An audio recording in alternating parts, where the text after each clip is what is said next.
Hello beautiful souls, welcome back. आज will do past present future reading. तो आज देखते हैं आपके पास्ट और प्रेजेंट और फ्यूचर के बारे में क्या आ रहा है। Let's see. Okay, remember this is a collective reading. Take what resonates and leave what doesn't. Okay. Let's see. Okay. Very nice. I just need two more. Okay.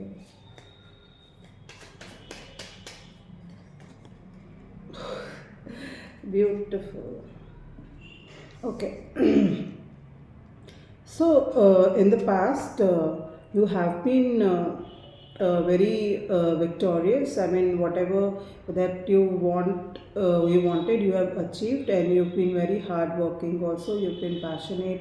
People around you have been helpful, and you've achieved recognition. मतलब आपको recognition मिली है आपके काम के लिए, और आप बहुत विक्टोरियस हो, विनर हो आप एक। और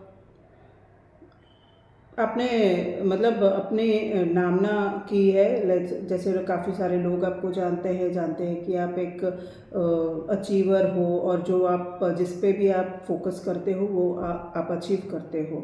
सो पास्ट में ये आपका एनर्जी रहा है। एंड इन प्रेजेंट इस टाइम पे, मतलब इसमें मेल फीमेल कोई भी हो सकता है। It is a gender bias reading, so take what resonates. So अभी इस प्रेजेंट में बोले तो someone is coming with an emotional offer to you.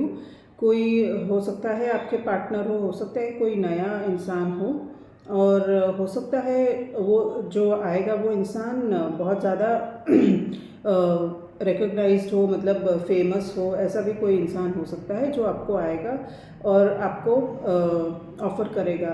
मुझे लगता है आप इंसान को इतना ज़्यादा जानते नहीं हो सकता है कि ये कोई आपको दूर से देख रहे हो, जैसे आपको नोटिस कर रहे हो, आपको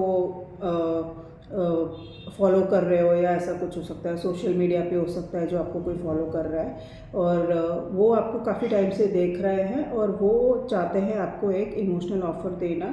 probably they will first time come and express their feelings. पहली बार वो आकर अपनी फीलिंग्स आपको बताएंगे, और हो सकता है शायद आप कुछ बातचीत कर रहे हो, मतलब ऑनलाइन चैट्स वगैरह भी हो सकती है कि आपकी पहले हुई हो इनसे।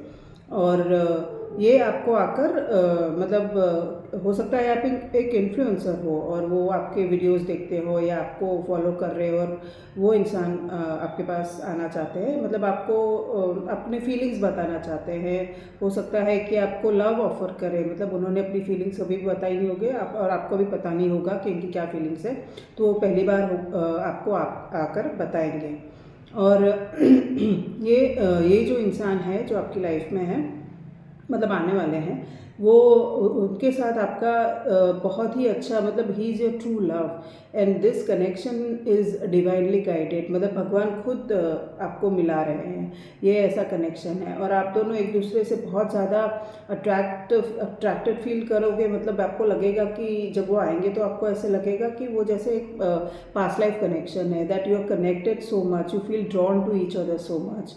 और आप दोनों एक दूसरे को बहुत ट्रू लव करेंगे, मतलब you love each other very much, and this is your true love, and divine has been guiding you towards each other. So this is your future, that you are going to meet your soulmate or maybe a twin flame very soon. So और देखते हैं कि क्या आ रहा है। Okay, I take these cards. और क्या आ रहा है आपके लिए, what else that you need to know about this connection and about this person. Okay.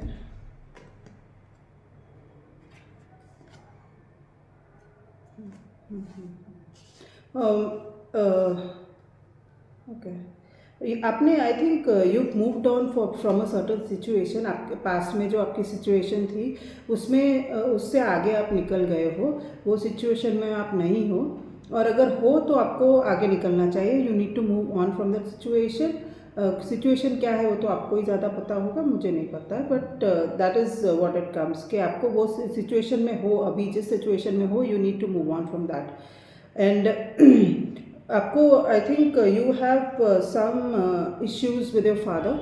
And हो सकता है कि आपके बचपन में वो रहे नहीं हों, मतलब आपके साथ ना रहे हों, आपका कोई कम्युनिकेशन ना हो, मतलब he is travelling all the time, work है, बिजनेस है, उसकी वजह से तो आपका ज़्यादा कनेक्शन नहीं हुआ होगा आपके पापा से. और आपको ऐसे लगता है कि शायद समवेयर वो रिस्पॉन्सिबल है आपकी बहुत सारी चीज़ों में, जैसे कि you missed him very much and you blame him for this, you no.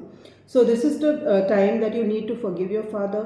मतलब आप जैसे ही अपने फादर को फॉरगिव करेंगे, सारे मतलब ऑल दी अदर ब्लॉकेजेस जो आते हैं ना, when we have this negative feelings, मतलब अब वूंड, ये नेगेटिव वूंड्स होते हैं, चाइल्डहुड वूंड्स होते हैं, इनको जब तक हम हील नहीं करेंगे, माफ़ नहीं करेंगे और आगे नहीं बढ़ेंगे, वो तब तक स्टक होता रहेगा. So you need to forgive your father and move on. And आपको और ज़्यादा देखना, सारे इश्यूज आप भगवान को दे दो कि भाई you handle everything, and that will happen most certainly. And okay, let's see this. I was talking this about in the past that you might have had this. और वैसे भी ज़रूरी नहीं है पास्ट को पकड़ के बैठने का. There is no point, you know. You need to move on in life. Okay, you need to break free. That's what it says, that you need to break free. ये जो सिचुएशन है उसमें से आपको आगे निकलना है और मूव ऑन करना है. And everything is like coming for you. Your true love is coming to you. So you need to leave all the negative energies. Remember, sometimes it happens that if you have these negative energies also, that postpones or prolongs the entire process. So if you want to speed up this process, you have to let go of what is not serving you right now. Okay, stay optimistic. और optimistic रहिए ये situation के बारे में, जो आपके offer आने वाला है आपको, आपके ट्विन फ्लेम या सोलमेट से, जो आपका सच्चा प्यार है. तो उसके लिए you have to be optimistic. मतलब फिर ऐसे नहीं हो जाए अरे कब आएगा कब आएगा कब. आप अपने काम पे फोकस करो, अपना जो कर रहे हो वो करो. उनको आना होगा, मतलब जब डिवाइन टाइमिंग आएगा वो तब आ जाएंगे.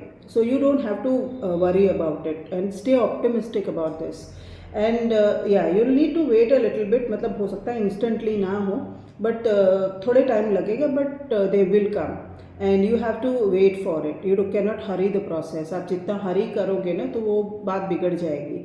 And you don't try to control anything, just leave it to God और वो चीज़ होगी. And I mean you can always, you know, it's like आप जो अपना कर रहे हो वो करते जाओ और ये चीज़ भी फॉलो होगी. आप जितना एनर्जी उस पर लगाओगे ना वो एनर्जीज ब्लॉक हो जाती है.